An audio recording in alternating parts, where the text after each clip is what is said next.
Hoy en la Academia de Cirugía vamos a hablar sobre disección aórtica Stanford B. La disección aórtica, esta pues se produce por ruptura de la túnica íntima. Entonces esta ruptura pues va a permitir el flujo de sangre hacia la túnica media. Como sabemos, la aorta tiene tres capas: la túnica íntima, la media, que está formada por músculo liso, fibras elásticas de colágeno, y la túnica adventicia, que está formada principalmente por fibras de colágeno. Entonces el paso del flujo de sangre pues, hacia la túnica media pues va a terminar separando estas dos capas. Entonces se van a formar dos luces, dos vías de flujo, ¿no? La vía principal y la vía por la luz falsa. La disección aórtica pertenece al síndrome aórtico agudo, que está compuesto por la disección aórtica, el hematoma intramural y la úlcera penetrante. De estos, pues la disección aórtica es la más común, presentándose en 3 a 4 casos por cada 100.000 personas. De estos pacientes con disección aórtica, del 25 al 40% son de disección tipo B, con incidencia la disección tipo B de 2 por cada 100.000 personas. En un estudio del Registro Internacional de Disección Aórtica, pues se encontró que el 33% de los pacientes con disección tenían una de tipo B, con edad media de 64 años, y de estos 2/3 eran hombres. Dentro de los factores de riesgo que tenemos para presentar disección aórtica, pues tenemos la hipertensión arterial de larga evolución, que es el más frecuente, ¿no? Con un 80% de los pacientes. Tabaquismo, dislipidemia, uso de cocaína, drogas. También está desorden del tejido conectivo, como síndromes hereditarios, como síndrome de Marfan, síndrome de Ehlers-Danlos, válvula aórtica bicúspide, coartación de la aorta, aneurisma o disección de la aorta torácico hereditario. También hay otras patologías inflamatorias vasculares, como arteritis de células gigantes, arteritis de Takayasu, sífilis. También están los traumas por desaceleración, que estos también producen disección aórtica. Está por accidentes de tránsito, caídas de altura, y también hay factores iatrogénicos, ¿no? Que pueden producir disección aórtica, como colocación de catéteres. Está también durante la cirugía cardíaca, ¿no? Canulación aórtica, la aspiración de raíz, durante el pinzamiento aórtico, pensamientos laterales. Todos estos pueden pues, producir una disección aórtica. También la anastomosis con injertos, aortoplastías con parches y fragilidad de la aorta. Pues la disección aórtica se va a clasificar de acuerdo a la localización anatómica de la disección. También está de acuerdo al tiempo de inicio de los síntomas y la presencia o no de complicaciones. Tenemos la aorta, ¿no? Está la raíz, la aorta ascendente, el arco. Está la aorta descendente, que inicia el del istmo y se extiende hasta el diafragma. Ya el diafragma hacia abajo, pues ya es la aorta abdominal. En un paciente normal, un paciente adulto normal, pues la aorta no va a medir más de 40 milímetros.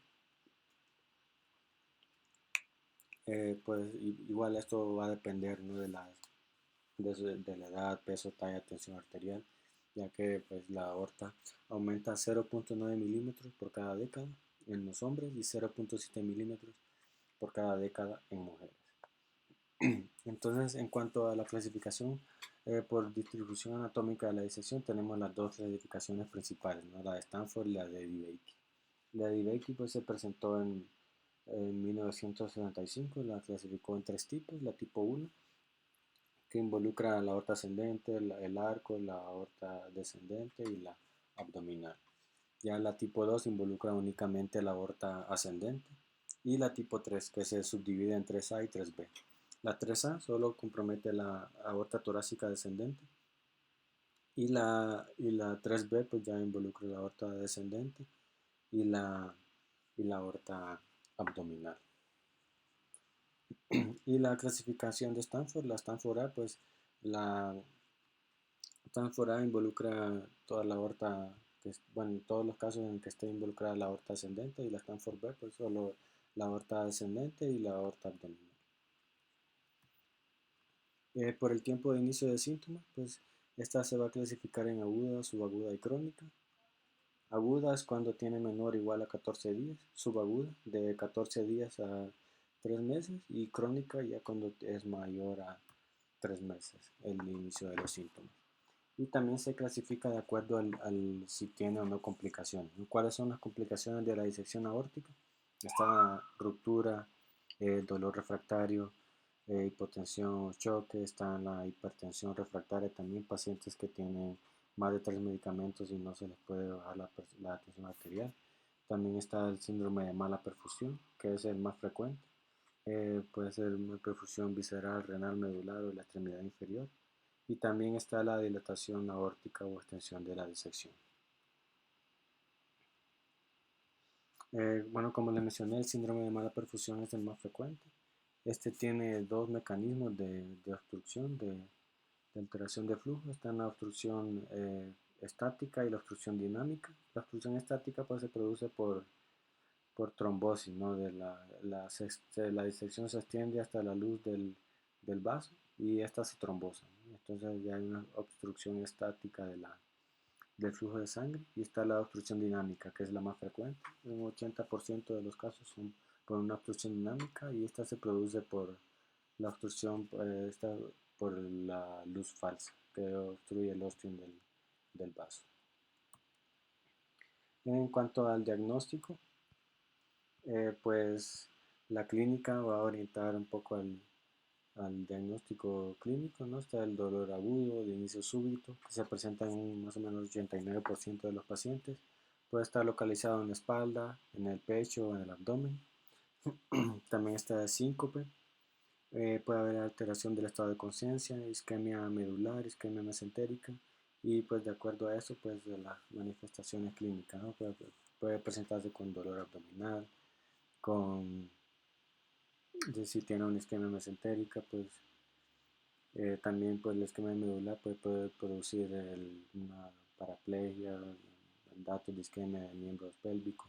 También al examen físico, pues 60 al 70% van a tener hipertensión arterial y un 10 al 20% van a tener disminución de pulso. Dentro de los estudios de laboratorio, pues vamos a realizar una biometría hemática, troponinas, creatinina, pruebas de función hepática para descartar que haya algún síndrome de mala perfusión renal, hepático, ¿no? También lactato. Y la cuantificación del dímero D también, ya que un dímero D elevado pues ya puede sugerir más la presencia de una disección aórtica, ¿no? Ya que es signo de que hay una activación de la coagulación intravascular y una fibrinolisis secundaria. Dentro de los estudios diagnósticos pues tenemos la radiografía tórax. Esta pues puede presentar ensachamiento del mediastino, el arco aórtico también prominente, la aorta descendente prominente también. Esta puede ser normal en un 15% de los pacientes y el ensachamiento del mediastino pues se puede presentar más o menos en un 56% de estos pacientes con disección tipo B. El estudio de elección pues es la tomografía. Es un estudio de alta resolución, accesibilidad y rapidez. Tiene una sensibilidad y especificidad del 100%. Para detectar disecciones en la aorta torácica, aorta abdominal, en vasos ilíacos, femorales. Y pues es rápido, ¿no? La realización del estudio. También tenemos el ecocardiograma, que generalmente es el primer estudio que se realiza el paciente.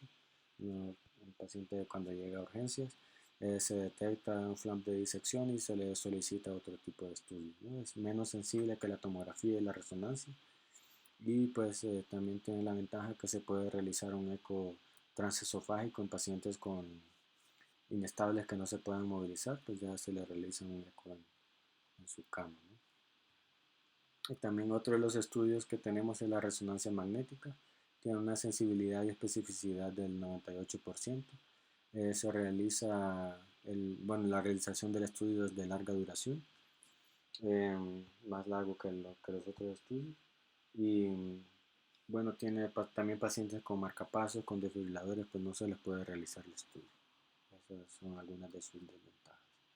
Y hablando sobre el tratamiento, pues en 1955, Debate y colegas pues ya realizaron el primer reporte de reparación quirúrgica abierta de un paciente con disección aórtica. Pues esto ya con mortalidad del 50%, presentaron paraplegia de un 30-36%. Y ya en el 65, Witt y sus colegas pues reportaron 4 pacientes que trataron con manejo médico con sobrevida del 100%, ¿no? Ya estos pues, fueron apoyados por otros estudios como el del Dr. Daly, que presentó la clasificación de Stanford. Este fue en el 70, y ya a partir de la década del 90 pues ya fueron aumentando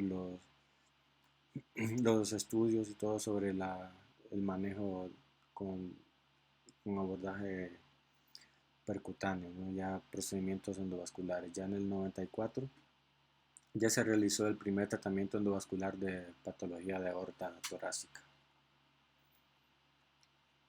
Ya hablando ya sobre ya el tratamiento, ¿no? Este se va a dividir en dos tipos: el tratamiento agudo y crónico. Entonces la primera línea de tratamiento de la disección tipo B es la terapia médica, sea un paciente con disección tipo B complicada o no. Lo primero que se va a hacer es controlar la presión arterial y controlar la frecuencia cardíaca y el dolor. Entonces, pues todo esto va a estar orientado a disminuir el estrés sobre la pared aórtica y la presión sobre la luz falsa.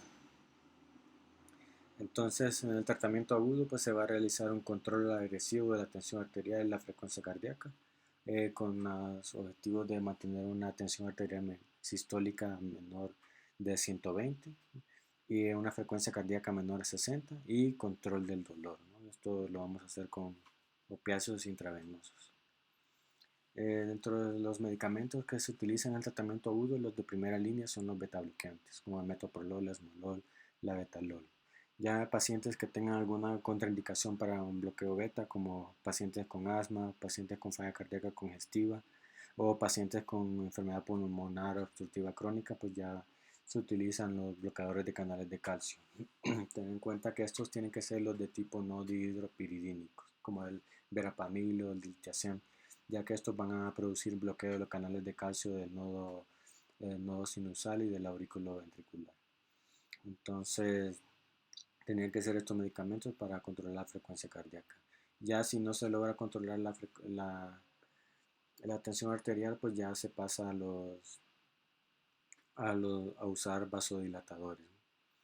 Eh, que estos se pueden utilizar los inhibidores de la enzima convertidora de angiotensina, bueno, como el enalaprilato. El vasodilatador que más se utiliza pues es el nitroprusiato sódico. También se puede usar la hidralazina, y pues siempre teniendo en cuenta, ¿no?, que ya se haga un bloqueo beta antes de iniciar estos manejos, para que no vayamos a tener una taquicardia refleja.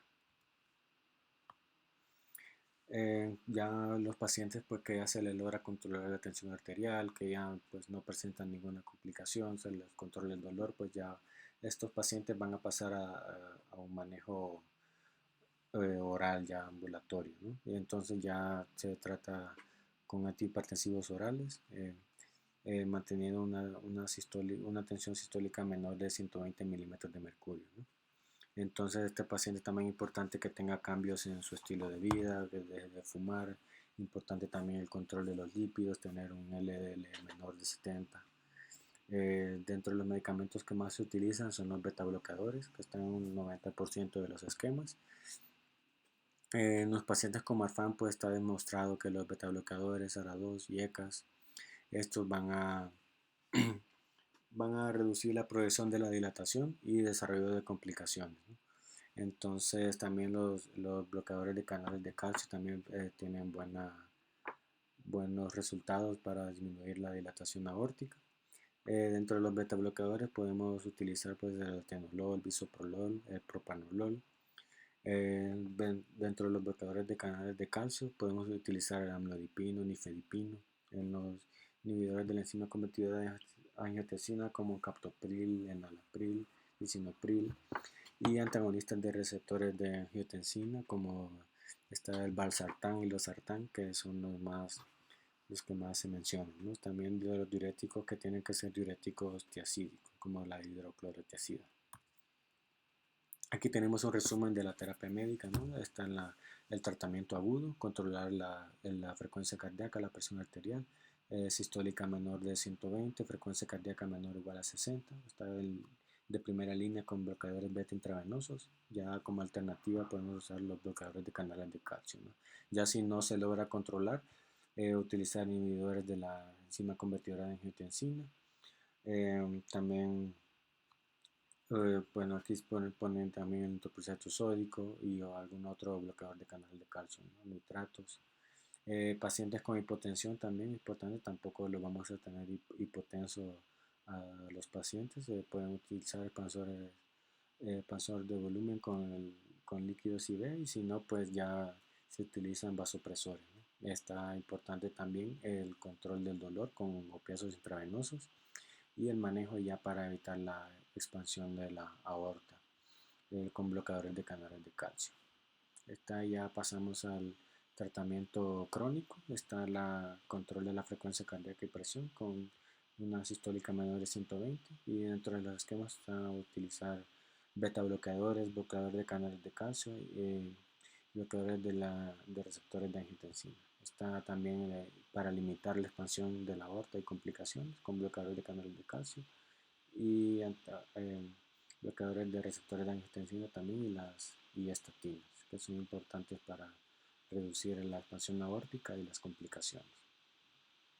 Y bueno, ¿qué dicen las guías? Pues en las guías europeas pues se menciona que la disección tipo B no complicada pues tiene recomendación 1, ¿verdad? Para que tiene que ser el tratamiento médico. Ya tiene como recomendación 2A que se debe considerar la terapia endovascular.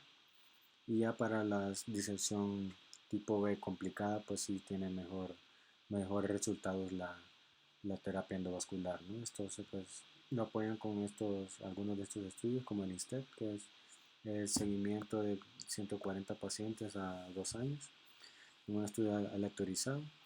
Eh, pues reportan un remodelamiento de la aorta del 91% versus 19% con tratamiento médico, sobrevida de 88% versus 95% con tratamiento médico, ¿no?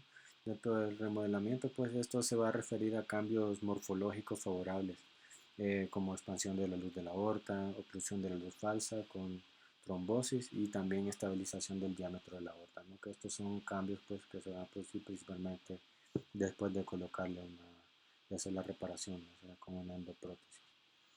También está el estudio INSTED XL, que ya se hace seguimiento a 5 años, ya muestra mortalidad por cualquier causa de 11% versus 19% con tratamiento médico y mortalidad relacionada a la aorta de 6.9 versus 19%, ¿no? Y progresión de la enfermedad 27 versus 46% con tratamiento médico. Todo esto con una P de 0.04. Pues al final los resultados no se encontró diferencia estadísticamente significativa en cuanto a la mortalidad. Estos pacientes pues con tratamiento médico óptimo tienen una sobrevida a los 5 años del 60 al 80% y a los 10 años del 40 al 45%, ¿no? Es importante realizar el seguimiento, el control de la tensión arterial, modificar el estilo de vida, eh, eso, ¿no? Utilizar las estatinas. También se tiene que realizar para el seguimiento una tomografía un mes después del evento agudo y luego la siguiente de 3 a 6 meses y luego cada año, ¿no? Que vamos a buscar en estos estudios, ¿no? Pues la presencia de algún cambio, ¿no? De aumento del hematoma, diámetro de la aorta mayor de 55 a 60 milímetros. También puede orientar un derrame pleural hemorrágico izquierdo. Ya en 2 estudios de tomografía seguidos, pues ya se puede dar alguna sospecha que puede haber alguna complicación. Y bueno, dentro de las principales causas de cirugía en estos pacientes que se someten a tratamiento médico, pues tenemos aquí en este estudio que encontramos que se estudiaron 254 pacientes en un hospital en Boston del 2000, enero del 2000 a diciembre del 2013 con una media de seguimiento de 6.8 años, ¿no? Hasta el máximo de 13 años. Eh, Estos pues requirieron cirugía en 38% de estos pacientes. Se realizó abordaje abierto y endovascular Y dentro de las principales causas, pues en este estudio fue una degeneración aneurismática, ¿no?, de la aorta, un 83.5% de los pacientes. Y, y pues la segunda fue una isquemia visceral. En este otro estudio, ¿no?, que se realizó de 298 pacientes, estos que se sometían al tratamiento médico, 87 pacientes de estos pues requirieron intervención. Y de estos 87, 25 fue una intervención temprana. Entonces la principal de estas intervenciones también fue la degeneración aneurismática, ¿no? Y pues de estas intervenciones tempranas aquí ya fue un poco diferente, ya que la más frecuente fue por una isquemia visceral, ¿no? De las complicaciones tempranas pues, que llevaron a someter a cirugía a estos pacientes de una manera temprana.